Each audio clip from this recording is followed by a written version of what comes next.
Happy Friday, and welcome to welcome to Fearless with Jason Whitlock. My God, when am I going to get my old show out of my head? Welcome to Fearless with Jason Whitlock. I am Jason Whitlock.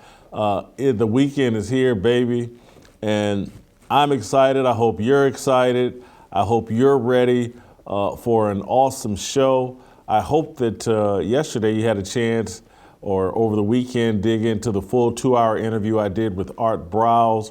It's fascinating. He said a lot of interesting things, not just about Baylor and Grambling, but about Patrick Mahomes and RG3 and Wes Welker and a bunch of people. So that's something for you to dig into if you didn't have the full time yesterday. But today, I got another great show planned for you today. It's going to be you, me, and our contributors. We'll hear from Royce White. We'll hear from Steve Kim.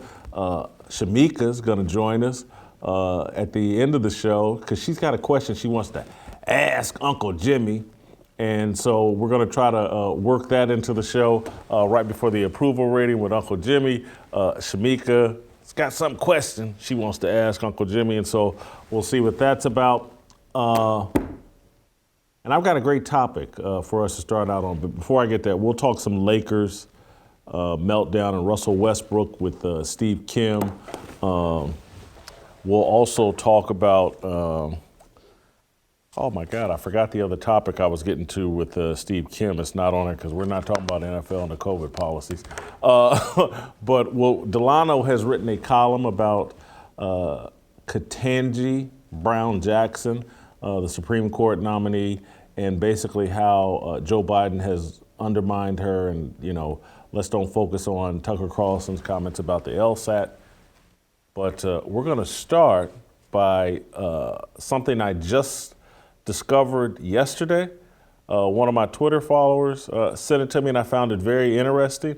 I guess a week or two ago, J.R. Smith went on the I Am Athlete podcast hosted by Brandon Marshall, I think Antoine Walker, and there was another guy there that was wearing a T-shirt that said Ocho Science or something like that, but it wasn't Chad Ochocinco. And so I think maybe it was DJ Williams, a former linebacker or whatever, but I wouldn't wear Ocho stuff. DJ, you're not that well known that, you know. Anyway, not taking any pot shots. And Antoine Walker actually looks like a former football player now, a former offensive lineman. Looks like Lincoln Kennedy. But anyway, I don't want to disparage them because the I Am Athlete podcast is very good. Brandon Marshall has come up with a concept where they engage in some pretty good conversations, and they had one with J.R. Smith. And J.R. Smith said some fascinating things that I want to talk to Royce White about. And then I'm going to eventually connect what J.R. Smith said and what he's talking about to the left-wing guy that they've kind of brought out of nowhere. And this is on the news side, a guy named Elie Mystal. Got the crazy white hair, black dude. He was on The View today, called the Constitution trash. He's been running around kind of out of the closet, like he wants to throw out the U.S. Constitution and rewrite it and have it be diverse, inclusive, and equitable. And so we'll go from J.R. Smith to segue into that with Royce White. But before I bring Royce in, I want to play this first clip, and it's kind of long, but it's J.R. Smith talking with Brandon Marshall and the guys on the I Am Athlete podcast, saying some things that I believe, I think are obvious, things that I have stated in the past, but it's fascinating hearing it from, and by the way, for those of you who don't know, J.R. Smith is a former NBA player, longtime NBA player, won a championship with the Cleveland Cavaliers, and LeBron James blew a championship, or at least blew one game for the Cleveland Cavaliers. But shooting guard, a little bit crazy, all tatted up, has some emotional issues or whatever, but he's actually occasionally really smart. Listen to this. My biggest move right now is trying to change as many minds that look like us back into the Afrocentric mindset opposed to the Eurocentric mindset. Like everything we talking about right now, like he was just saying, after he jumps on that grenade, who's gonna follow him? We're so trained and it's so embedded to have that Eurocentric mindset that worry about myself, worry about me, worry about mine, worry about mine. I'm not gonna help nobody else who look like me build up when everybody else do it but us. When you made over $100 million in your career, right? Is 105 gonna change? 110 gonna change your lifestyle? Realistically. You know how many people you can change lifestyle with $10 million in our hood? In our communities? We were in the lockout. We were in the, not the lockout, but we were in the bubble. George Floyd happens. That's right. We stopped playing. We're in there. We're gonna ask the owners for it. We're gonna ask the owners for it. Stop asking them for shit. What are we asking them for? I went down the line. No bullshit. You can show. You can ask these dudes if not. I got Paul George sitting right here. I got DeMar DeRozan sitting right here. I got Russell Westbrook sitting right here. I'm literally sitting next to all of these dudes who are LA guys. I'm like, bro, I'm not counting your chips, but everybody else is. So you make 200, you make 200, you make 175, you make 150, you make 180. Why don't y'all have your own gym? Why we gotta go to UCLA to work out in LA every time? You got your own, y'all all come from the exact same community. You want to inspire kids that look like you. All it takes is 5 of us. 5. 250, 250, 250, 250, 250. What bank gonna turn us down? We about to build this whole shit out for our community. We're gonna build gyms, rec centers, start leagues and all of that. Who's gonna stop us? We got the money. We don't have the mindset. Our mindset, we'd rather go throw $60,000 in the club, in the strip club. Go throw $60,000 than go feed 2,500 people in the hood. Think about it. I've done it. I can't sit here and be like, oh man, I'm a hypocrite. I've done this myself. I've thrown money in the club, literally, blindlessly, aimlessly, drunk, had a ball. And now I sit back like I'm a stupid ass. I could have fed my whole community 10 times over with the money I was just late on the bus. Right. Because I'm so wrapped into me. I got that Eurocentric mindset. I need this designer jacket. I need these jeans. I need this book bag. I need to be looking like this because the vets got this. I'm pushing this car. I'm doing. Why? Who am I impressing? I'm not even fulfilled with me. Phenomenal. And for some reason, we're running a picture of J.R. Smith looking like on a golf course, but he was a great basketball player. But just phenomenal what he just said and talked about. I think that's J.R. Smith. But phenomenal what he just said, although there are some glaring errors in what he just said. And that's why, but I want to start with the positive. He has said things that I think many people with common sense have said over and over and over again. Hey, you athletes, he says when he's pointing at Paul George and Kawhi Leonard or, whoever he said, with Paul George and Russell Westbrook and DeMar DeRozan, what he said, you've made $200 million, you've made $150 million, you've made $180 million, whatever the numbers he threw out. And he goes, you're all from LA. You could pool your resources and do whatever you want to do in LA. Rather than looking up to the owner, hey, what are you gonna do? Do something for us. We can't do anything for ourselves.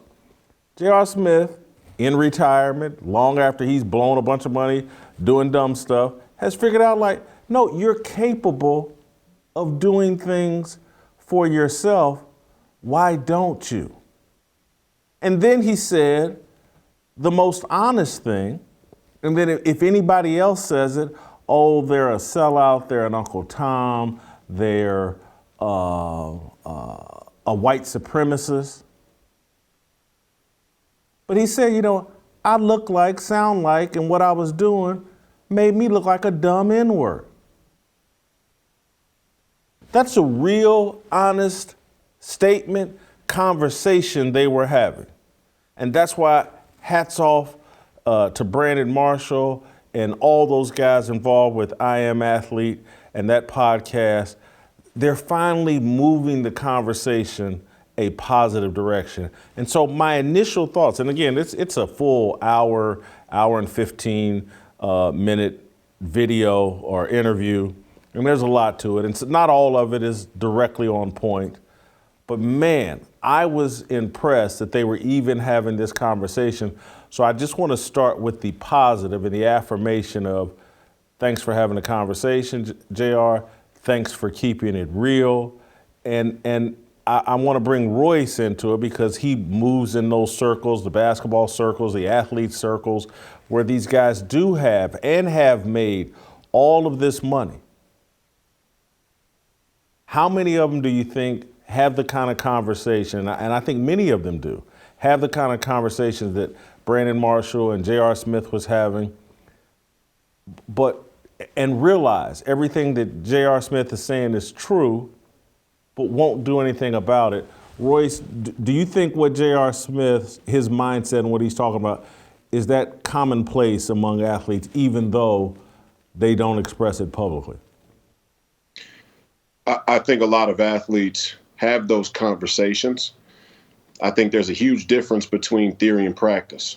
And, shout out to J.R. Smith, man. I mean, I didn't watch the entire interview, but I saw that portion of it, and I absolutely love where his mind is. I think, part of this entire problem that we have with black athletes in the black community is that we don't really have a community. We have a bunch of people who look similar that live in particular places. That's not a community. You're not a community unless you actively are helping one another try to achieve a better standard of living, a better way of life, security and opportunity. And we've really failed in that as the black community. And part of that is centered around the fact that we're identityless. We don't have an identity, right? We've kind of forsaken this American identity, as you alluded to in your intro, where people want to throw out the Constitution. But all of the value that we hold inherently from being born in this country comes from the Constitution and being a citizen. And there's two ways that you exercise that. You exercise that through your vote and through your dollar. Now, there are other ways to exercise that, but that's the fundamental basis of how we exercise that. So, I think we've squandered both. We've squandered our vote and we squandered our dollar, and we don't understand the value of ownership and equity. And so to one of your points that you made about the George Floyd situation and the players asking the owners for something, here's where I would deviate. I wrote a letter to Kyrie Irving that was entitled Operation Black Bank, and it was published in Sports Illustrated. And I think that it was rightful for the players to come together and have an ask, because the NBA was surely going to use that moment to try and cash in on the social capital. And so if the NBA was going to try and advertise that moment as where Black Lives Matter, which they were going to do irregardless of whatever the players asked for, then they better have to pay to play, because that's how America works. If we're the black community and our skin is going to become a commercial endeavor through Black Lives Matter and this liberal media establishment, you're going to have to pay to play, and we're going to decide where that money should go. Now, what they did was squander that opportunity. And what I told Kyrie Irving is, instead of putting some arbitrary number towards a social justice coalition, why not just come out and ask for the money to put a black bank in each community? And to J.R. Smith's detriment in his piece where why don't you guys have a gym? Who cares about a gym? And I'm not knocking him, right? I understand what he's saying, and that's kind of just his background. But what I'm saying is, if you work from the top— But hold for 1 second. Yeah. Don't lose your thought, but I do want to defend JR in this aspect. He's saying that having our own gym is also an investment in us. We go to UCLA, kids come around to see us working out and things like that. Why don't, this is our content, our bodies, people are interested in seeing us play. Why don't we have a gym so that when we do a summer league event, or like a Rucker League, or the Drew League out in California or whatever, we could actually do it at our own gym and then have it there as a help, a service to the rest of the community. I don't have any problem with him staying in his lane. He's an athlete. He's trying to figure out how we can maximize what we do while it works for us. And again, there are bigger things to do but at least he's thinking about things he can do that work for him and could work for the community. And I totally feel him. And I think we should have our own gyms. I think we should make investments in our community. But what the black elites in our country have to understand, and many of them are the black bourgeoisie that have sold this out. And it's not by accident that they sold this out. But here's what we have to understand. Our entry point and access to capital comes through, comes through basketball players and other entertainers, right? This is where our access to capital is sort of galvanized. And so it does become incumbent upon these black basketball players, entertainers, actresses, comedians, people who get that access to large amounts of capital and credit to expand what their lane is, because we don't have those traditional businessmen, bankers, attorneys, real estate property moguls that understand how you build wealth. And so, and the way that you build wealth is through ownership. And the other way you build wealth is through access to credit. Okay, so once you build a bank, and listen, he said 60,000, and we're talking about $100 million contracts. It's only $12 to $15 million to build a bank. It's not even that expensive. Okay, so you build the bank first, then you can build the gym, then you can buy the property and the land. But Royce, I want to defend JR because I got some criticisms of what he talked about, but I want to defend JR. He's on a journey. And you got to remember, he's running the same marathon as you, except you're on mile 24, he's on mile 1. And what I'm celebrating and just want to express positive energy toward, he's entered the marathon of life. He's on the journey. If he wants to start with a gym, trust me, when he's on that path, now he's attracted a Royce White to say, oh, well, let me go engage with J.R. Smith and help him catch up to see what, gym is great, but as we move forward, let's make sure we have a bank and we keep recirculating our investment dollars in our community and we keep it all within us, our community. That's, just because you're on mile 24, don't look back and the people that just starting the race and be like, come on, how come y'all ain't up here with me? Wait a second. I got nothing but love for JR and what he said, and I think he's on the right track. My point is not to say that he is mistaken or off the track with his position. My point is to actually use him as a way to point to all of the people who have been given access to larger amounts of money in a platform to talk about things that are in no way going to change the circumstance of Black America because they're anti-American. LeBron James and a number of other types of people we could mention. So I don't have a problem with where J.R. Smith is at.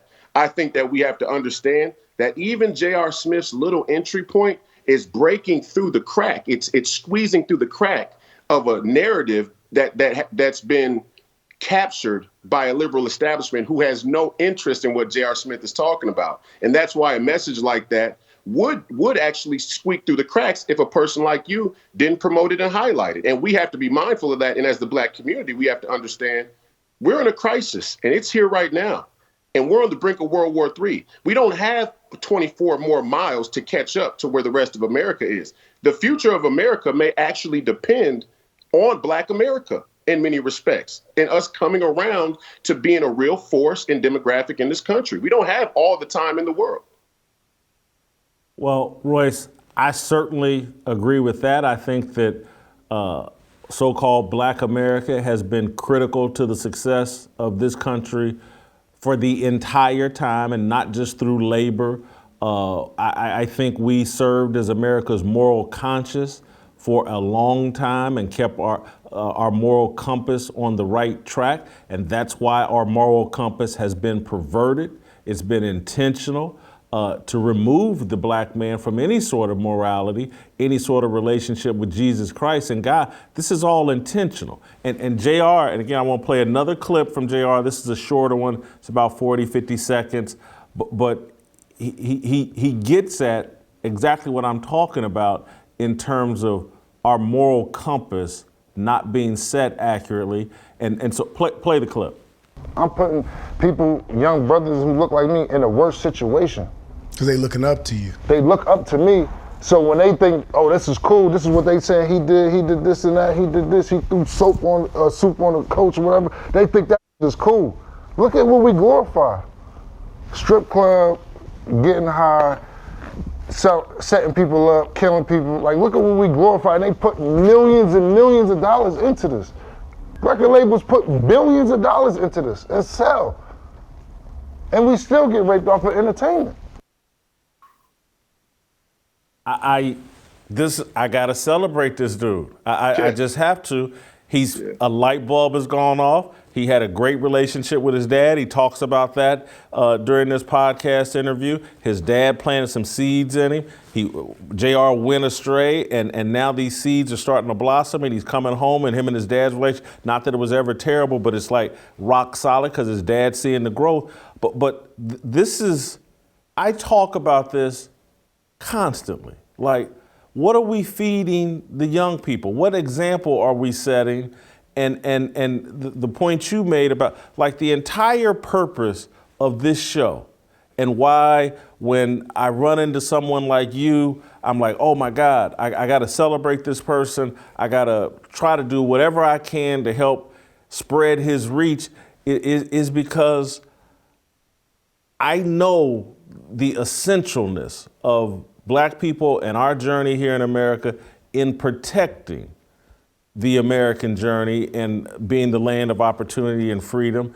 And when I see so many people, and this is where I would just be slightly critical, and this is where I had the problem. He kept talking about an Afrocentric mindset versus a Eurocentric mindset. And we need to get back to the Afrocentric mindset. And I just wish and hope that he will eventually understand there's a biblical mindset and there's a satanic mindset. And that's really it. And it doesn't matter what color you are. And when if you like really understand the founding documents of this country, and again, I talked about this yesterday or the day before, that even though the people that wrote it were flawed, they knew that they were flawed, and they came up with documents that recognized their flaws and injected God and biblical principles into those documents so that America could improve and be better. And so I just, because again, at some point he's saying, we got this Euro mindset where it's all about us and just gratifying ourselves. But then he points to white people and says, they built this for themselves. They've invested this in themselves. And so I'm like, hey, you're contradicting yourself. We've been injected with a very hedonistic, materialistic, immoral mindset, and then Black people, and then there are Christians, Black and white, who are saying, no, that's the wrong path. We have to go back to what the founders of this country actually wanted us to do, the path that they sent us on that eventually ended slavery, ended legalized discrimination. And you know, in terms of correcting individual hearts, documents and countries can't do that. All they can do is protect your freedom and try to take laws off the books. Anyway, I'm going too long because I really want to hear from you, but that was where I thought the mistake was, just framing this up as, you know, we need a Black mindset as opposed to a white mindset. And I'm not sure if he's fully thought that one through. It's an easy one to fall into. And don't get me wrong, there's nothing wrong with being amenable or even favorable to people of your own community. I think that, you know, one of the things the liberal movement has done and hijacked is this idea that charity can be a world away, right? But biblically, charity there's an order to charity, and the order to charity is those that are closest to you, those that are most remote to you. And so there's nothing wrong with saying, hey, listen, I'm a Black person in this country, or I'm a white person, or I'm a Jewish person, or Latino, or Somali, or whatever the case may be, and I'm going to look out for my community first. It becomes a problem when you say nobody else's community matters. That's just racism, really. But I think it's easy for Black people to fall into that as a first step in this idea that we have sort of fallen into this hyper materialism, right? And that's what we're talking about here. We're a hyper materialistic culture. And when you hear, and part of my problem with it is I understand how these athletes who have risen to the top of having public platform have been kept from these political ideas. And it hurts me. It hurts me. It saddens me that my fellow athletes have been kept from these political ideas. And a person like J.R. Smith probably isn't even understanding of what the liberal agenda is and things like the Great Reset, where they say, you're going to own nothing and be happy. All they're saying when you hear people say you're going to own nothing and be happy is we're going to make the material high so good, you're not going to notice that we're f***ing you. That's what they're saying, right? And they're not shy about it. The question that the Black community has to really ask ourselves, and we have to be very honest about this, are we more invested in the high than we are us having a very fulfilling American dream? Because a lot of us do like the high. And I think that's what J.R. Smith very courageously admitted to, that, hey, even me, I was invested in the high at one point. And it's good to see him come out of that. I'm happy for him. I just hope that we can instill this in younger Black folks earlier, because a lot of people do look to them. And it's not just Black people. It's not just young Black men, but young men. Young men, young women look up to these star public, idol type figures for their ideas about the world. And if we can get more people to break out of that mold earlier on, we can really change where this country is headed, I believe. So shout out to J.R. Smith, and thank you for showing that. And so you mentioned about an American identity. And again, that's right in line with what we're trying to promote on this show, is that there's nothing wrong with having an American identity and somehow thinking we have to have an identity outside of America. So many, again, we love to talk about the sacrifices our ancestors made for us to vote. And I really, my understanding of history, like Kunta Kinte wasn't running away. And I know he's a fictional character, but slaves weren't running away. It's like, I want to vote. They were running away because they wanted freedom, and they wanted American freedom.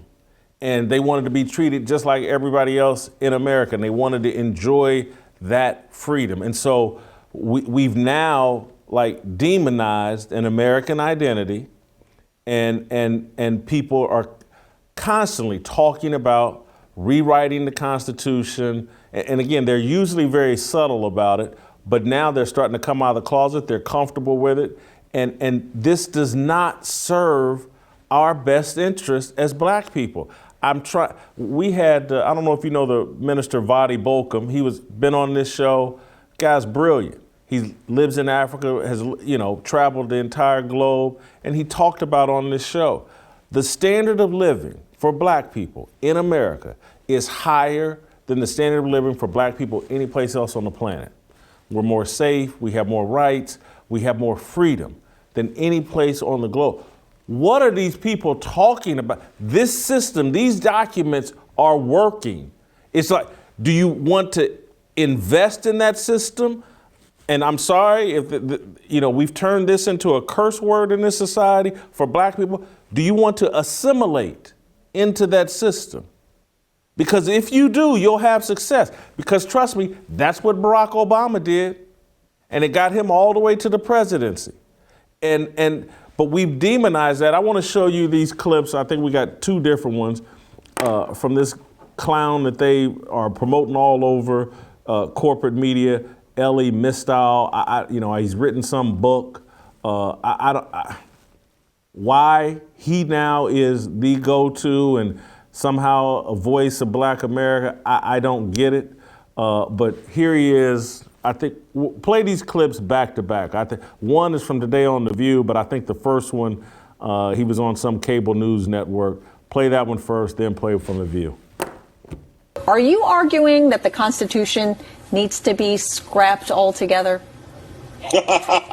Sure, but I don't think that's going to happen. Like, if we could throw that out and start over with a new document that was more inclusive of everybody, that was written by everybody, at no point have black people, brown people, or women had a say in actually writing the Constitution or the amendments to that Constitution. If we could throw that out and have a delegation of all Americans to write a new one, I would be all for that. Okay. That's what they did in South Africa. You know, when they got rid of apartheid, they didn't tack some amendments onto their apartheid constitution. They threw the apartheid constitution out and they started over. Yeah. I don't think that's going to happen here. And so instead of that, what I'm really advocating for is that we interpret our constitution so that we extend justice and fairness and equality to all, as opposed to whatever the heck we do now. Some will say, okay, so are you arguing for throwing out the Constitution? Should the Constitution be thrown out? What do we do? Is it a living document? Or is it a sacred document? It's certainly not sacred, all right? The Constitution is kind of trash. Now, let's just talk as adults for a second. What did you say? It's what? It's kind of trash. Trash. It was written by slavers and colonists and white people who were willing to make deals with slavers and colonists. They didn't ask anybody who looked like me what they thought about the Constitution. See, that last part is not a comment about the actual Constitution. He did not back up why the Constitution is trash. He trashed the people who wrote it, as if the sum of man's sins disqualifies them from ever writing anything true or great. If that is accurate, nothing I've ever written is valid. Nothing I've ever said is valid, because trust me, I am full of sin. He thinks their degree of sin trumps my degree of sin, trumps his degree of sin. He thinks he's this perfect human being, and he and a few other people, elites, they can get together, and we're much smarter than those people from the past, and it's all a joke to me. He's sitting up there with all this gray hair, and I guess he looks the part like he's some smart guy, but he sounds like a freaking idiot. I said this yesterday or the day before. We love to look back at a time when slavery was a global standard. And slavery has been in existence in the world since the beginning of time until today. But we like to look back, those people back then, they did. And I keep telling them, one day, God is going to look back and say, man, in America, they promoted abortion like it was some sort of sacred right. The ability to go stick some tubes up and snatch a baby out of a woman's womb and crush it. America saw that as some sort of sacred right, and people stood on that. And it'll be very interesting what God, who he has the harshest judgment for, a slaver or people that co-signed abortion and participated in. So I say all that to say, we're no better than them. They're no better than us. They just happen to write a document that has put Elie Mystal in position to sit on TV and make money for being an idiot, and for me to sit on this show and be an idiot and make money. Your thoughts? I mean, I can't even believe that people like this end up on The View. I mean, this is what I'm talking about. It's The View is not a neutral show. Before we even get to that, the United States Constitution is a self-perfecting document. Once you make good on the 3/5 of human, you now have a very, very powerful and divinely inspired document. Okay. And it was the document itself that was used in the liberation of slaves and in the Constitution or in implementing the Civil Rights Act and all the other rights that have come along after it. I think what we as the Black community have been deprived of is a good historical knowledge, and that history and the iterations of history work beyond the time horizon that we see or that we want to script it towards. And nobody can excuse slavery, but here's how you know that the liberal establishment, like The View, for example, is just outright lying to people. Okay, the most racist sentiment in our modern culture is the Great Reset. It's globalism, right? It's this idea that black people in this country that we bled, sweated and cried for to build without fair compensation should just give up our American citizenship now for some global citizenship. This fantasy of a global citizenship and a global government, a global society. There's nothing, and they're not asking us, do we want that? All black people. They're taking a few select black voices who are in on the grift and using them to misrepresent all of black America as a monolith. That's racism. And here's the real problem with it on a fundamental level. If you have a problem with slavery, then you should have a huge problem with globalism, because what globalism aims to do is create an open market, no border, free trade of human labor. They've just moved the Overton window of what slavery looks like. They want all of us, they plan to be slaves in the future, which is why they say you're going to own nothing but be happy. This is a proliferation or blowout of the welfare system into a modern, dystopian, high-tech subscription model. And guys like this are in on it. And I mean, this guy, who would take this guy serious? The only people who would take this guy serious are people who have been brainwashed, who are empathomanic, right? Liberal white women who are empathomanic, the LGBTQ community, because he talks in a tone that's amenable, it's feminine, and other people who are in on the grift, other black sellouts. This is ridiculous. I mean, look, the Constitution isn't perfect. What the Constitution is a document that allows for the control of power, right? The control of power to be able to amend itself going forward through a constitutional republic. And there's real value to that. And what they really want to do when they say they want to take out the Constitution, it's really just an attack on Christianity. Cut it out. I mean, they're not fooling anybody. If you get rid of the Constitution, which is one of the few constitutions in the entire world that has Christianity baked into it, then you get rid of Christianity. And no, they're not fooling anybody. This guy's an atheist. He's an atheist. He's a pagan. He doesn't believe in God. And that's the globalist agenda. They don't believe in God. And not only do they not believe in God, they're not just atheists. They're anti-God. They have a disdain for God. Royce, I didn't mean to tell you this, to tell you what goes on behind the scenes, but this morning when I was talking about addressing this topic, I said, damn it, guys, we got to have Royce White. He's going to knock it out of the park. They all started saying, no, I wonder if LeVar Arrington could come on. I wonder if we could get Brandon Marshall. Jason, don't you know Brandon Marshall? And I was like, no, Royce White will kill this topic. I had to talk everybody down. Uncle Jimmy was supporting LeVar Arrington because they're tight. I think Chris and Hadley, they wanted Brandon Marshall. I insisted on you, and I made the right. And I'm joking when I say that. I was like, who should I? But anyway, you just backed up my instincts it took me a time to arrive at. But your best work. It's why it's an honor to have you on the show. It's why I support you and just want to spread the gospel of Royce. Man, that was Jason, awesome. I got to get me, Jimmy, and Hadley. We got to go a few rounds, man. I'm not liking that. What's going on over there? I'm getting the shaft from Hadley and Uncle Jimmy. No, listen, shout out to Uncle Jimmy, man. I love him, and I support those guys. And Arrington might have done a good job, but these are bigger issues that call for a bigger political scope, and I appreciate the time, man. Thank you so much. And in reality, those guys, that was me that had the second thoughts, but my God, listening to you, it was awesome. I can't wait to put that out over social media. I can't wait to see it. Let me tell you about something else awesome. Good Ranchers.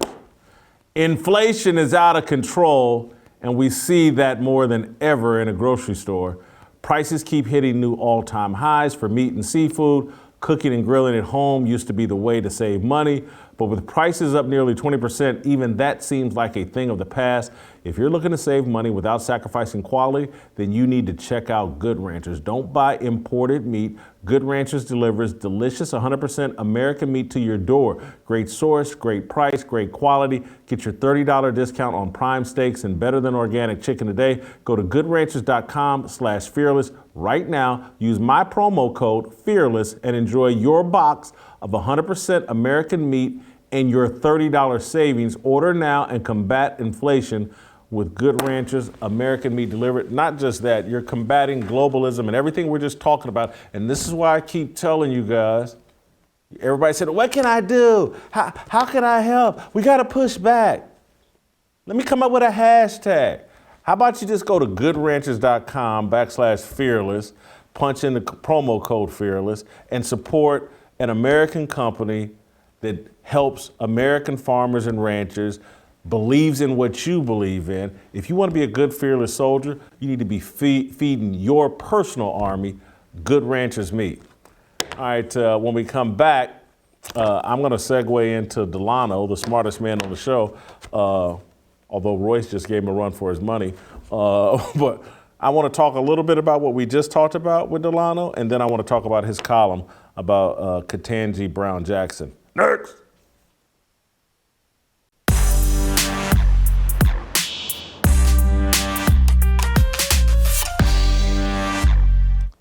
All right, let's roll out to D.C. and talk to Professor D, Delano Squires, the smartest man on the show. However, Delano, I gotta be honest, there's a challenger. Royce White wants the belt, man. My God. I don't know how much you caught of the first block of our show, but the way he ended, I was like, man, he's been watching Delano and he wants the belt. I'm gonna have to get y'all. What I really want to do, and I was thinking about it last night, the day before. I need to bring we need to get everybody back here in studio, and I want to have a conversation about being a black conservative and just among me, you, Shemeka, who I'm missing. So Dave Shannon, and just it may be like and Royce and just like spend 3 days just talking about that issue. That would be fun. But I'm proud of all of you all, and just you just run into people in unique ways, and I mean you guys make me smarter. And I just love it. And so I want to ask you about what we were just talking about. You probably know Elie Mystal or whatever, and maybe yes. you know where he came from, because it seems to me like I remember maybe appearing on Melissa Harris Perry's show, but his voice has been elevated here in recent months, and now I kind of see him everywhere, and it's like he's replaced Cornel West as the public intellectual with crazy hair, but he seems much dumber. He seems far dumber than Cornel West. And so I want to play that last clip from The View, the shorter, tighter one from The View. I just want to replay it. I know you already saw it, but I just want to replay it, and then I want to get your thoughts. Some will say, okay, so are you arguing for throwing out the Constitution? Should the Constitution be thrown out? What do we do? Is it a living document? Is it a sacred document? It's certainly not sacred, all right? The Constitution is kind of trash. Now, let's just talk as adults for a second. What did you say? It's what? It's kind of trash. Trash. It was written by slavers and colonists and white people who were willing to make deals with slavers and colonists. They didn't ask anybody who looked like me what they thought about the Constitution. And so, again, this isn't a conversation about the Constitution and why it's trash. It's a conversation about who wrote it. And so I would love to hear this atheist idiot's thoughts on the Bible, because those men were filled with sin as well. Just, unless Jesus wrote the document, I guess we can just throw it out. And so let's throw the Bible out too. And that's why I thought was perfect about Royce's point, is like their real end game is to throw Christianity out of American society, because that document, the Constitution, is filled with biblical principles. But your thoughts? Yeah, I actually saw Elie Mystal on a different show, and I retweeted it. And to me, when he talked about tossing out the Constitution, he's not the first person I've heard talk about that, but I always laugh because folks on the left think that they can write a better document. And even with the benefit of 200 plus years of history, the good, bad, and the ugly, seeing sort of the pitfalls of where man's ambition and blind spots and and greed and all these other things can take you, they could not write a document that would last them more than 2 election cycles, because they can't even define regular terms. What is a woman? How can you have a constitution that prohibits sexism if sex and gender are social constructs and change, based on what society thinks? The most sort of profound, thinker, so to speak, on race is Ibram Kendi. This is a person that says that discrimination for the sake of equity, again, a term that he uses basically to mean that all groups must end up in the same place as it relates to social outcomes. But discrimination for the sake of equity is good, but discrimination that promotes inequity is bad. But how do you adjudicate that, right? So these are not particularly sophisticated ideas. That's why they go on these friendly shows with people who know even less than they do. And they talk about these things and they try to sound deep. If you press them ever so slightly, the whole argument will fall apart. But Jason, we talked about this the last time I was here, and I talked about the ways in which the national character traits that we're sowing are going to lead to the undoing of our country. And the left has promoted and platformed people who, to their credit, in some respects, have said, we want to dismantle, we want to destroy, we want to destruct, we need to reimagine. So every time they get on TV, they talk about tearing down what we have in this country so far. And they never really speak with specificity about what they're replacing it with, but it's always the anthem is racist. Our founding is racist. Independence Day is racist. All of our sort of heritage and national traditions are racist. And when you say that, that means that you need to come up with new things. And I think this is what their end game is. They want to tear down the country that has been and try to recreate one that will be. Now, the problem is, to your point, they castigate slave owners, and obviously none of us are going to justify slavery. But these are people who think that ripping a child apart limb from limb in its mother's womb up to the point of birth is some sort of social good. These are the people who use reproductive justice to mean killing an innocent child in utero, and they use criminal justice to mean saving a convicted murderer from being executed on death row. So, I mean, these are not the individuals that we should be looking to for moral guidance, but I mean, Elie Mystal is what the left likes, right? He's a brown face with funny hair that has crazy ideas, and they know that they can trot him out, and a lot of the guilty white liberals who watch these shows will clap for him and say, that his ideas sound sophisticated, but we know the truth.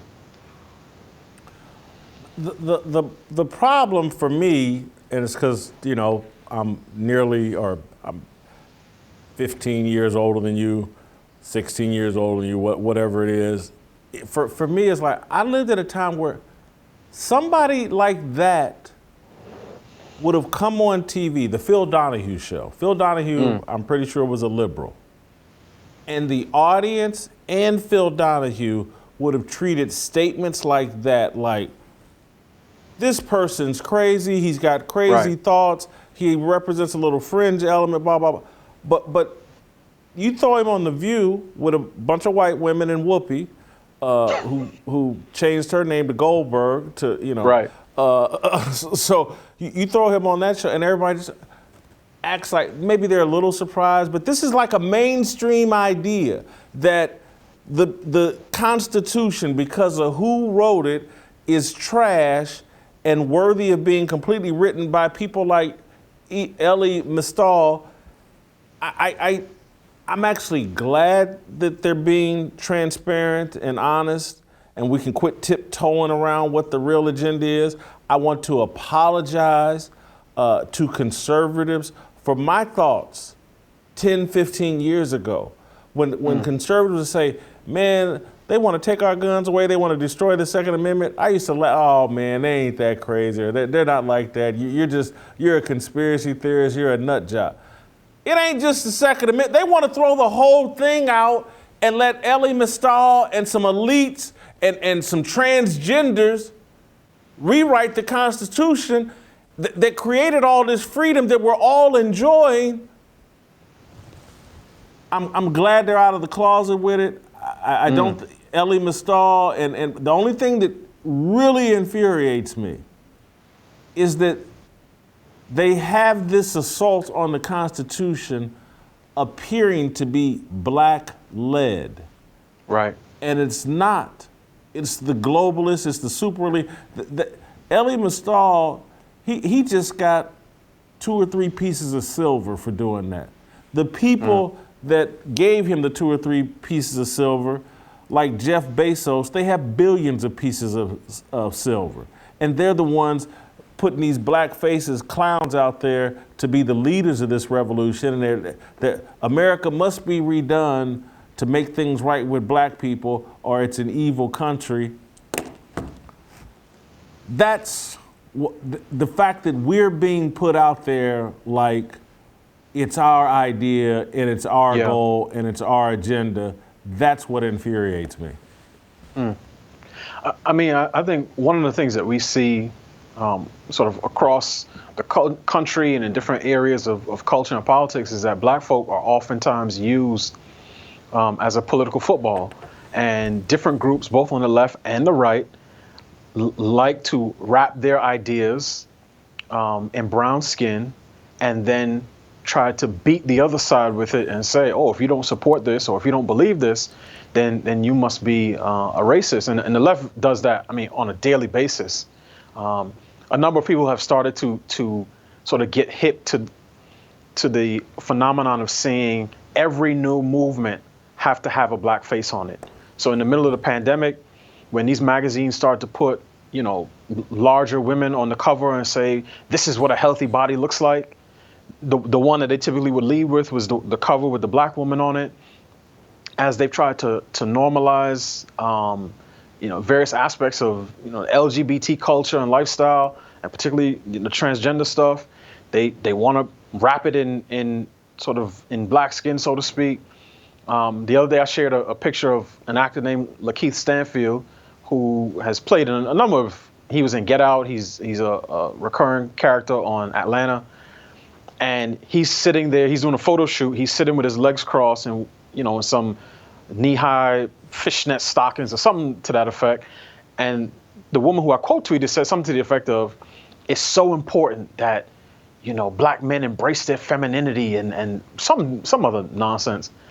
And again, you see time after time that they use our faces to push a particular agenda. But that agenda, Jason, it is never a life-giving agenda. And I hate to make this sound partisan, but everything the left touches as it relates to their policies and their norms and their worldview, almost everything tends to lead to death, right? All of it. The abortion stuff, the transgender, you know, ideology.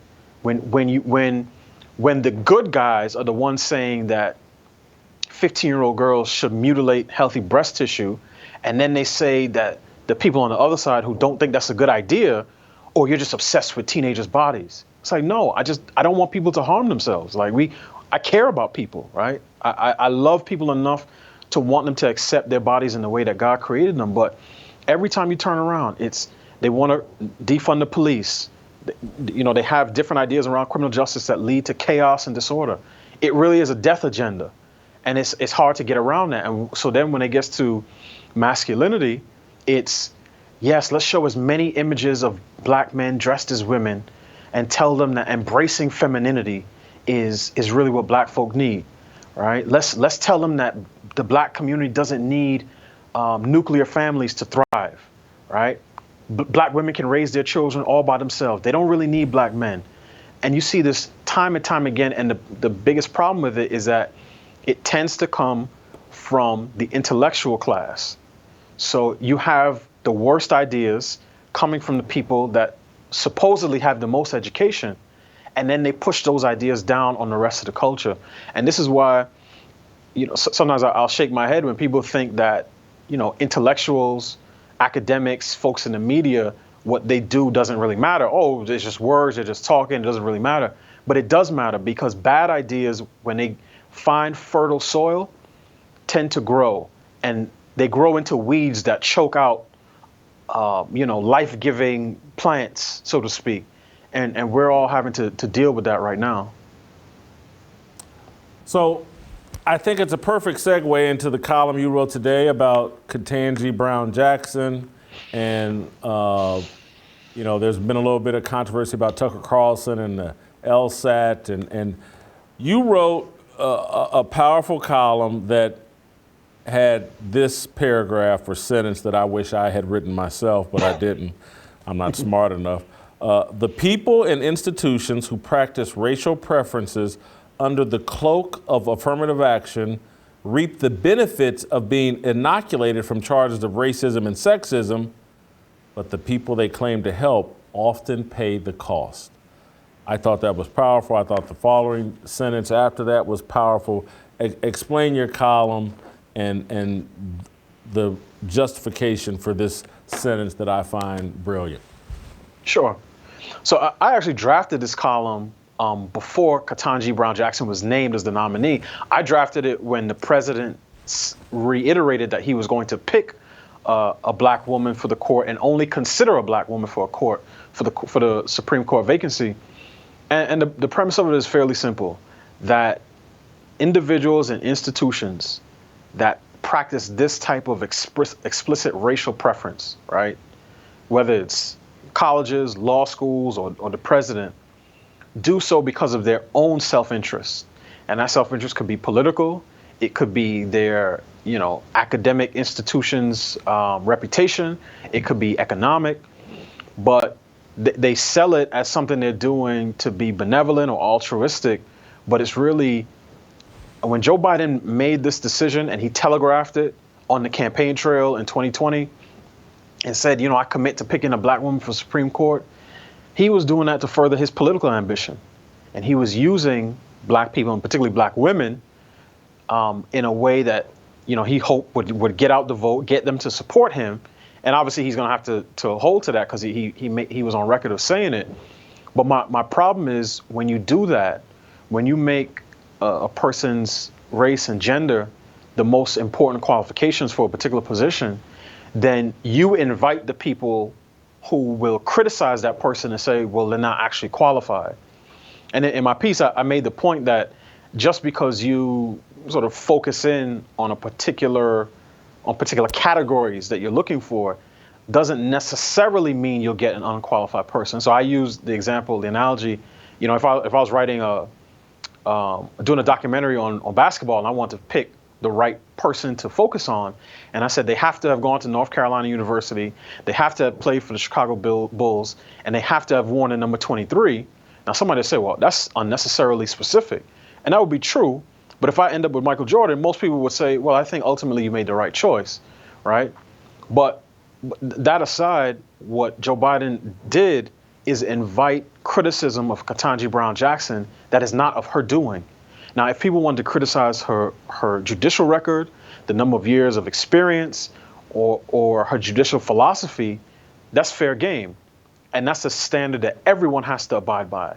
But when you say for the better part of 2 years, the only thing that you know about the pick is she's going to be a black woman, then you end up empowering people who only want to criticize her, or who criticize her because of those demographic characteristics. And one of those people, I thought the comment from Tucker Carlson on the LSATs was unfair to the nominee, partly because we don't ask that of anybody else. And in the same way, I don't believe in applying unequal standards when you're picking a person for a particular position. I also wouldn't apply them in terms of standards of scrutiny or evaluation.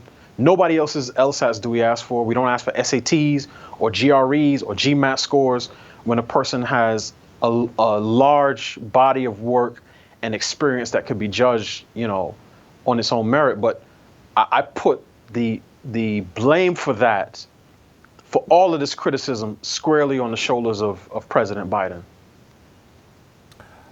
I'm going to push back and say this about the Tucker Carlson thing. I do think it's a question that doesn't get asked to others. but unfair questions and unfair accusations are commonplace in Supreme Court nominations and confirmations, and politics is a full contact, dirty sport. It's old school Dick Buckus football. And so if Bill Clinton and Hillary Clinton can survive years of people speculating about who they did and didn't have murdered, asking a Supreme Court nominee what her LSAT score is, that's flag football. That's not tackle football. Tackle football is Aaron Burr and Alexander Hamilton. Tackle football is what happened to Brett Kavanaugh and Clarence Thomas. And so, somebody hit her with some flag football and we ran, and so either we're going to be tough enough for political football, which is very rough, full contact. You can sit up and you can question what country Barack Obama was born in. You can call Bill Clinton and Hillary Clinton murderers, basically. LSAT. I wrote a piece the day before, Delano, where I acknowledged. I scored an 880 on my SAT. Graduated Ball State with a 2.23. And I could, at right now with my level of accomplishment and my track record, I could care less if people ask me about it, talk about it, whatever. And so I get it. I don't think the SAT scores and all that stuff are all that relevant, but I get why people ask. So, hey, I got to let you go because I got to get out to Steve Kim. But fantastic job as always. I'm going to get you and Royce in the ring at some point. I'm going to let Shemeka in the ring. We're just going to go full octagon and just let y'all wrestle it out, and then we'll decide. But right now, still have the belt. To beat the champ, to take the belt, you got to beat the champ. And you got to knock him out. It won't be by decision. All right, thank you. Thank you, Jason. Awesome job. Go to youtube.com/Jason Whitlock. Hit subscribe, hit notifications. The Korean Cosell, a little Westbrook talk, a little more J.R. Smith talk. It's my obligation, no hate, discrimination, raising up your hands for freedom. Yeah, 모두 다 빨리 박수 쳐 기다리지 말고 서둘러 Isn't that I'm back just to feed you raps when I see that you up here below So fly All right, welcome back. Let's roll out to Los Angeles, bring in the Korean Cosell. Lakers continue to self-destruct. Russell Westbrook has an interesting post-game exchange with a reporter. We'll get into that in a second, but we're going to start with J.R. Smith, the Korean Cosell. I was told that you wanted to talk a little J.R. Smith, and where me and Royce White started the conversation. I found much of what J.R. Smith said in those excerpts pretty interesting. Not 100% perfect, but at least he started down the journey of self-responsibility and promoting that to other athletes. What was your takeaway? Yeah, first of all, Jay, I don't mind being delayed, even though my time's valuable. Don't ever delay me behind Delano Squires. This is a lot of pressure.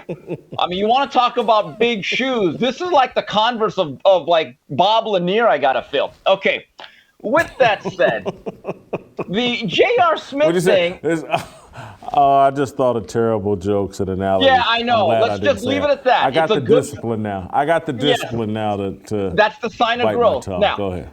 Yeah. Going to J.R. Smith, when he said something about, we're trapped in this Euro mindset, I'm thinking to myself, JR, don't blame the white folks for this.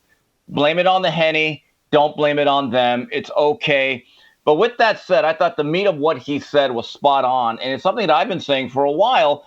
And, you said about 4 or 5 years ago at your previous employer that the NFL employs or creates the most amount of black millionaires per year, right?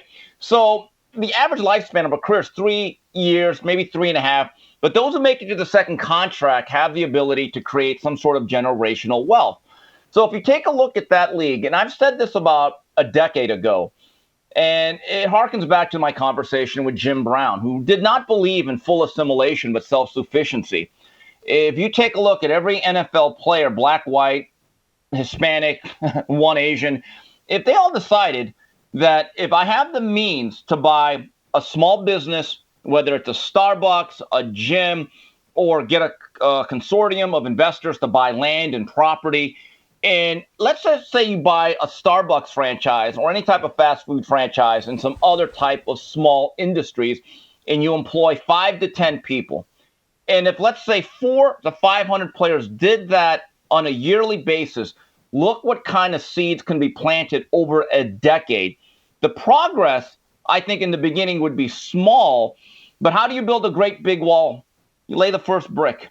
And over the course of a decade, look what you would have throughout these communities that they say that they care about. I remember a couple years ago, Malcolm Jenkins in the NFL basically extorting these owners for hundreds of millions of dollars. I thought that was high-priced, high-profile extortion dressed up as some sort of advocacy or activism. I have a question. Where did that money go, and what benefit has been really shown to these communities? I'm not comparing them to Black Lives Matter, but can you give me an example of where that money that the NFL owners gave to the players has gone to actually benefit the community at large? And I'm with you as it relates to your counter to Royce White. I can answer that question.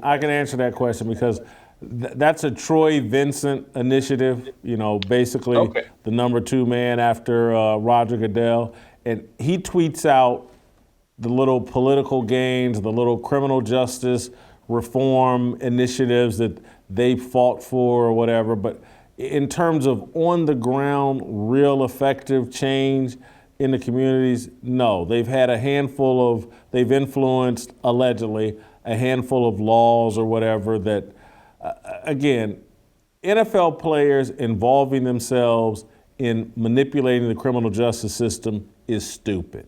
Yeah. Because they're way out over their skis. The criminal justice system in every society and since the beginning of time has always been a complete hot mess and should be left to experts to manipulate and massage, not football players who, and again, this even reflects, I think what J.R. Smith said to Brandon Marshall and those guys is something that virtually all athletes, particularly over the age of 26, have thought about. They know it's true, but where they didn't go, and it's like where I would push a Brandon Marshall or anybody, is like, why don't we all know this stuff is true, why don't we take these actions? And I'm gonna tell you why they don't take the actions. They're led by social media, period, end of story.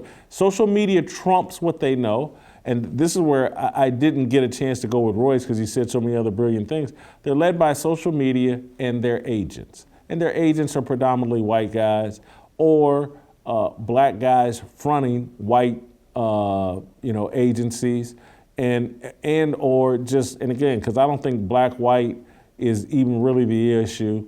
They're led by people who don't have a self-responsibility mindset.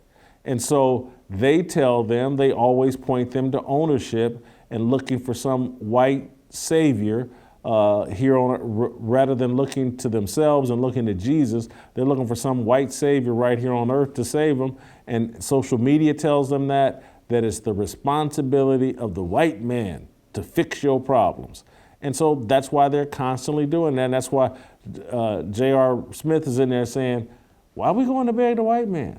You're worth $200 million. You've earned $150 million. You could take $250,000 a piece from each of you and promote some real change in your community. But you're not going to do that. You're going to, Mr. White folks, what should we do? And what can you pay for? And how can we call you racist? But again, JR said some good things. He was a little bit all over the map if you watch the entire interview, but I just want to applaud him and Brandon Marshall and that whole little group for even just allowing that conversation to happen, because it generally speaking does not. Steve, your Lakers remain a hot mess. No Paul George, no Kawhi Leonard, no Norman Powell, and the Clippers rout LeBron James and Russell Westbrook,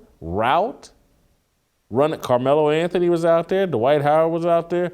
Their little dream team of past Hall of Famers got their butts kicked by Reggie Jackson, the baseball player, came out of retirement and dropped 36 Mr. on them. March.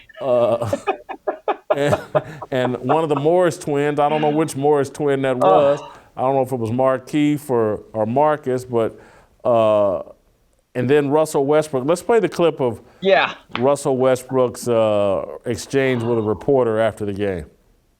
What did I envision? I would imagine some wins. I mean, you said based on what I envision, I want to know what you think I envision. I would, but you envisioned coming here and winning a championship, or at least being in the position. Is the season over? It certainly isn't on. Is the season over? No, sir. Thank you. I had no expectations. See, that's why you don't know what I envision. I had no expectations. I come into every situation the same. Last 4 years of me, I've been on different teams 4 times. So my envision of kind of think everything gonna be peaches and cream, that's not realistic. That's not life.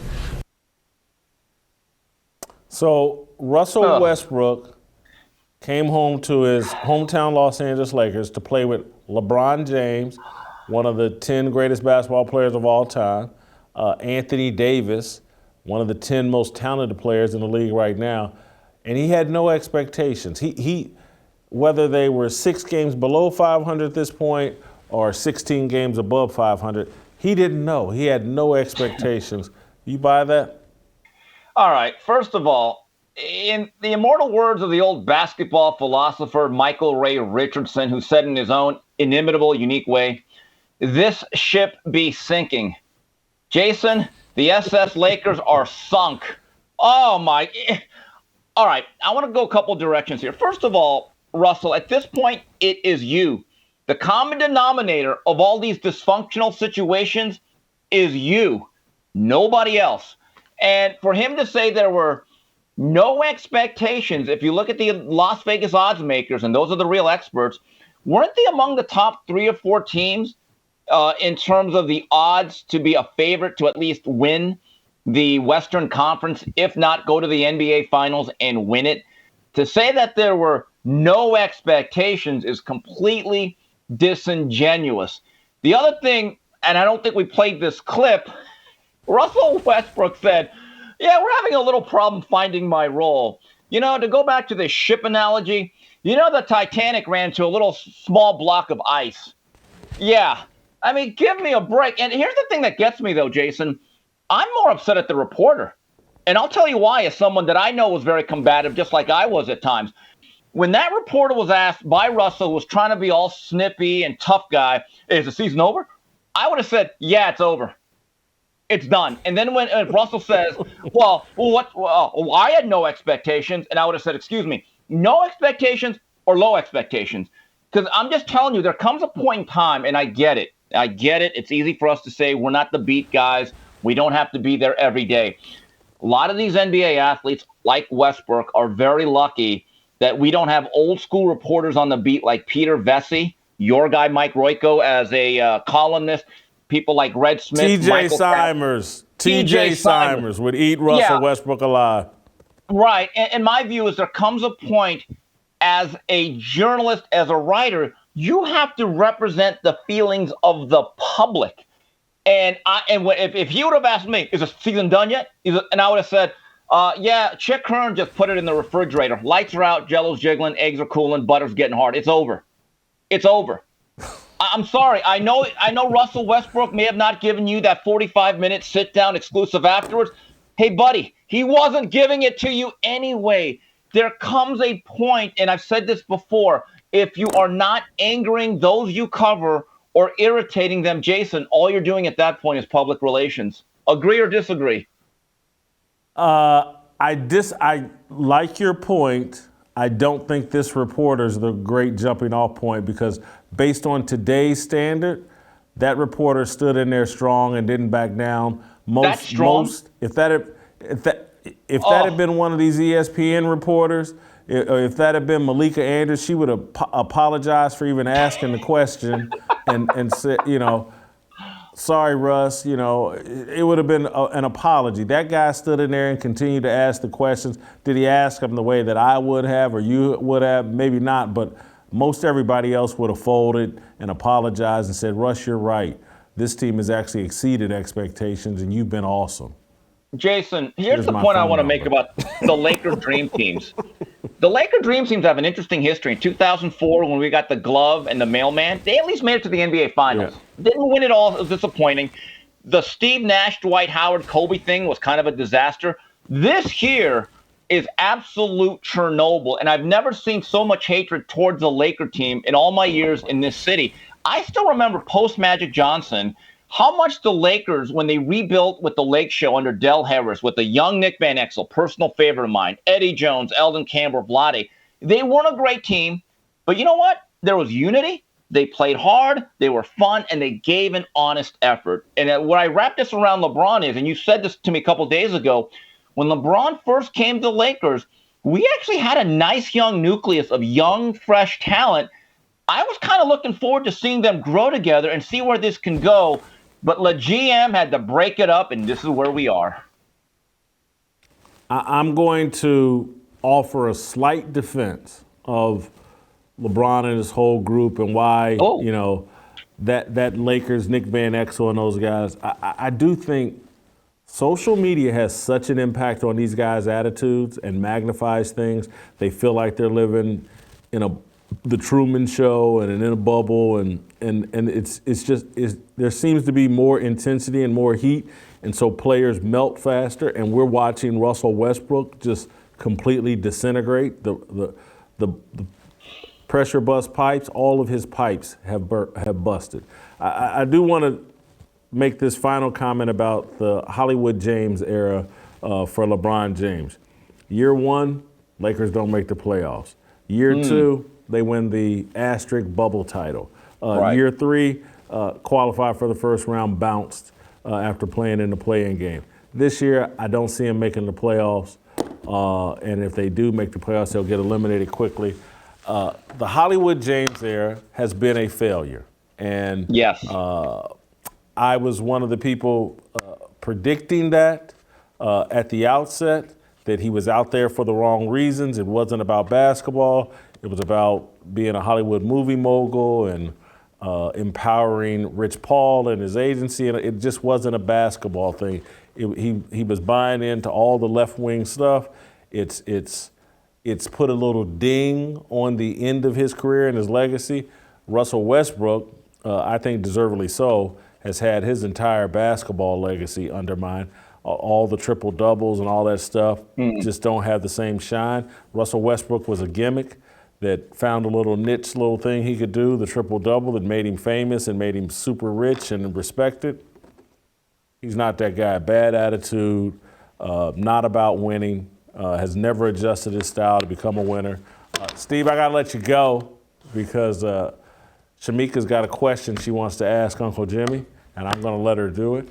Get your Fearless swag at shopblazemedia.com/fearless. Shemeka's got a question she wants to ask Uncle Jimmy, and Uncle Jimmy wants to talk about his approval rating for J.R. Smith.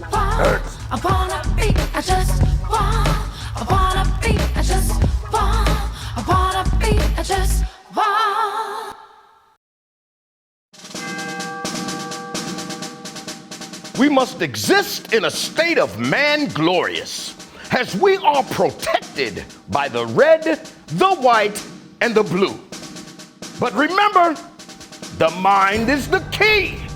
The fearless soldier pledges to place God first and foremost in his everyday endeavors of life. We, the fearless army, are one nation under God, indivisible, with freedom and a belief in the American dream. The men bold enough to join our movement comprise what we like to call the New Dream Team. We are leaders of our families, our churches, and of this nation. We reject the seeds of division that are planted by corporate media misinformation. We affirm that all men are created equal and are endowed with inalienable rights, which are granted by our Heavenly Father. We are bound by honor to accept God's challenge, to take the flag and lead, to cherish, to protect, and to nurture the life of our unborn seed.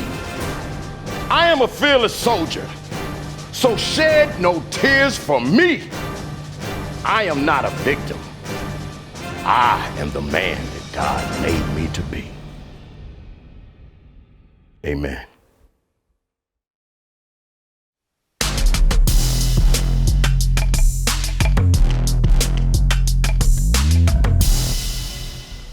Ow! All right, welcome back. As I told you all, Shemeka called me this morning and said that she had a question she wanted to ask Uncle Jimmy. And I said, ow! I'm sorry, go ahead. How could you? She's talking to me. I'm sorry. But I did repeat the story to you, so you were kind of, Shemeka wants to ask me something? You were kind of excited. Yeah, she thinks Uncle Jimmy is wise and old. I think he's just old. Beyond my years. Yeah, she thinks you have some wisdom. And so she says she's got some specific questions she wanted to ask you before we got to the approval rating. So let's roll out to North Carolina and bring in Shemeka Michelle. Shemeka, I hope you've been watching the entire show. J.R. Smith, we had a very good conversation about that. And I know you got a little connection to J.R. Smith, don't you, of some kind? I do. JR attends the illustrious North Carolina Agricultural and Technical State University. Aggie Pride. We are connected. That's where Shemeka went. And so maybe you can play a round of golf with him. JR is really into golf, but Shemeka thinks you have wisdom. What did you want to ask Uncle Jimmy? I'm a little scared. I'm a little. Well, it's so if Delano is the smartest man on the show, then Uncle Jimmy is the oldest. And I just wanted to tap into that elder wisdom.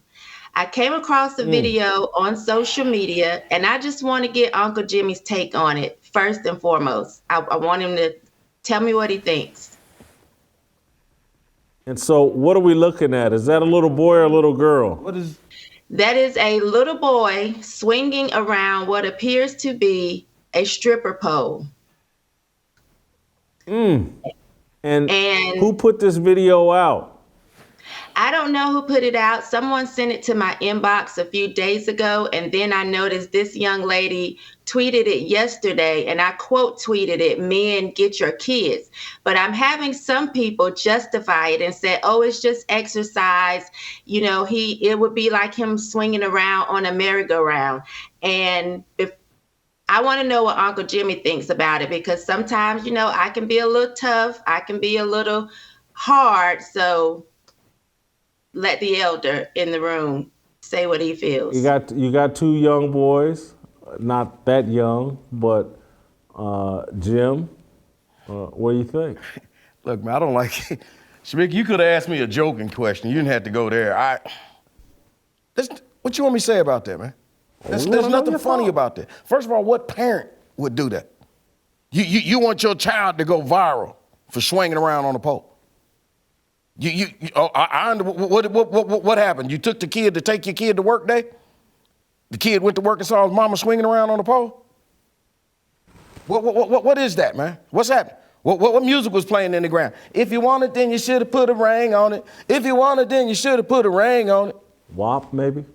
What he gonna say next, Shemeka? He gotta eat the booty like some groceries. Of course, that's exactly what will happen. He'll end up being Lil Nas X, but you know, I'm overthinking it. I'm looking too hard at it. And I just want to know when the adults are going to step up and put their foot down. Will they correct him now while he's able to be corrected? Or will they wait until they're sitting in Magic City and he steps on stage and goes swinging around the pole and his balls hit him in the nose? Why is this okay? And why are we applauding it? Simply as, oh, this is a little kid and, you know, it's innocent. Kids learn by observation. So he observed this somewhere. I have an answer for that. Jason told you earlier in the week, he said that in not too long, he made the prediction that pedophilia will be legal in America. And to me, this right here, this ain't nothing but a nice little advertisement for child pedophilia, because this is going to be what the strip clubs is going to be coming to in the future. You're going to see little kids out there swinging around the poles, as you say, naked, with getting making it rain. Here's what I'm going to say. Not that you asked me, Shemeka, but here's what I'll say. My first thought was like, okay, if a kid was at home and they got some kind of pole, and again, maybe it's not a stripper pole, who knows what's in their basement, but the kid was... Fireman pole?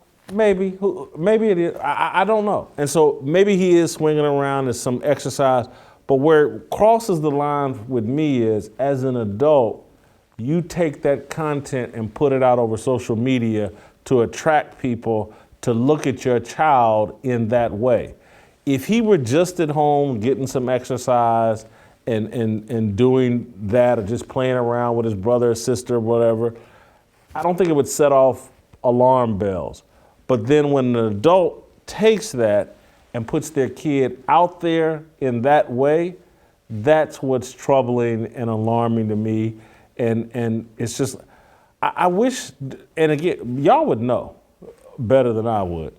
I would know. Are there parenting classes? Yeah, no, I'm just saying, well, that's accurate. But are there parenting classes for because that's what I look at. It's like, is anybody telling people how to actually properly raise their kids? Or is just everybody just makes it up on their own? And if it's TikTok or Reels or social media, because everybody has turned their kids and themselves just into social media content, and I just think it's inappropriate. I totally agree. I definitely believe it's inappropriate. And I would be okay even if it were a stripper pole. First of all, I agree with you, Jace, that it definitely should not be on social media. But I would be okay if this mom had this in the house and she was using it for exercise or even for her husband. You know, I have no problem with that. But because he hit a stripper move, the spread eagle come upside down, I would know that's an actual stripper move, and it's inappropriate for a young child to be doing that, especially a little boy. I would never have my kids on a stripper pole teaching them that move. Never. And they're a lot older and they're females. So this was crazy to me. All right. Well, that was Ask Uncle Jimmy from Shemeka. Thank you so much, Shemeka. This is what happens when black fathers ain't in the home. Mm-hmm. Well, those were white kids. You find your son swinging around on the stripper pole. Those were white kids. That's my boy. Those were white kids, but I hear you. Again, this is what happens, and thank you, we can let Shemeka. This is what happens, the emasculation of men and being run out of the house, and then even if he is in the house, he's being told to tap into his feminine side, and again, we're just melding the races. You know, I'm gonna give you an example of something that you didn't ask for, but you know, I've been losing weight, and so I've been ordering new clothes, and so I ordered some jeans, and they're the skinny jeans, and I put them on. And they're too tight for me, and it's just like, I'm sorry, I'm not gonna go out here in these tight ass jeans like I'm a woman. I'm just not gonna do it. And so I'm just gonna eat that. You know, I got 2 pair of them. I think they cost around 200 some odd bucks. So eat your way out of them?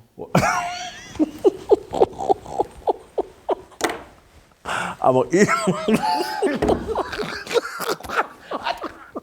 Go ahead.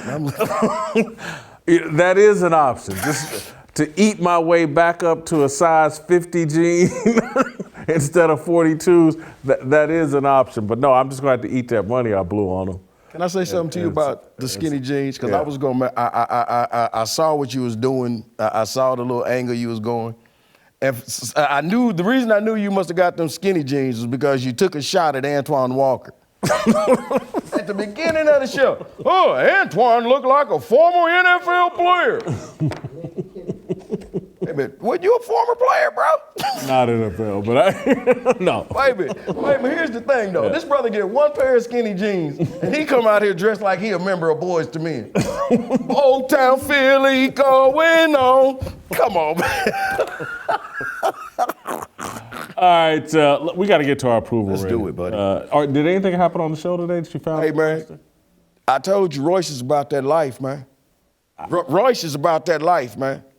We're going to have a single elimination tournament for the smartest man on the show because everybody wants Delano's belt. Hey, man, and I'm going to be honest with you, man. I'm not quite positive. Hey, man, you know, Royce been done hit him in the carotid artery, man. Come on, man. You going to get Delano. They talking, we're going to all get You didn't hear Delano talking about, oh, yeah, I'll be ready for that fight. Delano's like, I will whoop his ass with intelligence. In the name of Jesus. Come on. Come on, man. Let's go, man. All right, let's do a job performance here for, approval rating for J.R. Smith, former NBA player who, if you watched the show, had some interesting things to say about athletes and how they should use their money and what. Anyway, I'm kind of inspired. I heard you. And so I had been very, very low on J.R. Smith. So just remember when you hear these scores, I had been very, very low on J.R. Smith. He's starting to win some support from me. But job performance, he's a student now. He's a golfer now. And he's going on podcasts, his NBA career. I'm going to give him a 10 in job performance. Okay. I think J.R. Smith, I'm going to be like J.R. Smith. I'm going to go kind of high. Hey, man, this dude's going to college. He's playing golf now. And if you heard how slow he was talking last night, golf might be his sport. So, yeah, I'll give him, 19 for job performance. Character. I had been much lower, but I've moved him up to a 9 in character. He did a lot of stupid things when he was in the NBA, both on and off the court. But he seems to be on the journey towards progress, and so I'm going to give him a 9 in character. I'm going to give him a 12, Jason. Because I watched him last night, and I listened to that whole interview. Hey, man, that brother suffers from delusions of grandeur, okay? He said he could be a top 12 player. Okay, so I'm going to give him a 12. Because him saying he going to be a top 12 player, that's like when you and I lived in L.A. and you like, Jim, every time I turn around, people are calling me Denzel Washington. Delusions of grandeur. You called me Denzel Washington. Denzel Washington. Come on. That's like, you dummy. You called me a dummy at the same. All right, authenticity. I think he's pretty authentic and tries to represent who he is. He talked about, I don't know if you watched that whole interview, he talked about like, hey man, I'm from the suburbs. And my father had me out in the suburbs, but he had family in the city and that he'd go to the city or whatever. And so I think he's pretty authentic at 19. Okay, you give him, you say 19, okay. I give him 15. You say he's taking responsibility for his life now. He tried to say he takes it. Oh, yeah, did he accept responsibility for costing the Cavs that game? Costing the Cavs that series? Did he take that? I saw that part of the tape as well. And he had a long-winded excuse. Jason, do you know how much money that play cost Uncle Jimmy? You know how much money? Hey, man, roll that. Can we roll that tape? And just in case, for those of you that don't remember what it was he did, let's go back and look. Hill misses. Rebound goes to the Cavs. J.R. Smith brings it back out. Throws it. Hill shot blocked. And we'll go to overtime. You get the feeling J.R. Smith thought they had the lead. He didn't know the score. I think exactly. That's a bad mistake by J.R. Smith. Hey man, he ain't took responsibility for throwing that chunky soup all over that coach, has he? Okay, so what the hell he taking responsibility for? Come on, man. It factor. What you gonna give him? 8? 9? I'm gonna give him a 5. I'm gonna give him a 5, because if you ask me, the dude sound just like he did when he lost that game. Okay? And then I'm gonna be honest with you, you talk about the it factor? It factor still pissed me off. Okay? So I'm giving him 5. You know why he gets 5? Jason, I lost 5 large on that game. 5 large. Pizzas? I know you didn't bet $5,000. I didn't tell you. Remember you said you told your mama to go bet on Cincinnati and she didn't do it? Yeah. I did it. Hey, man, so if I'm acting, hey, man, I'm for real. You ain't heard me talk about making another bet. All right, so overall, I still have JR as a dumpster fire at 46. You got him a candlelit. You got him out of the dumpster fire range. Good. Look, man, I respect what he's trying to do, man. Hey, we're out of time. My microphone's back. So is tomorrow's tomorrow. playing. Yes. We'll see you not tomorrow, but on Monday. Beautiful. No negotiation, my sister, no relation. We all just wanna have freedom. Sitting on a corner, never been alone. I'm breaking my back for freedom. Blessed, we are living, get back. We are receiving, all deceiving. We all wanna be free. We want freedom. I wanna be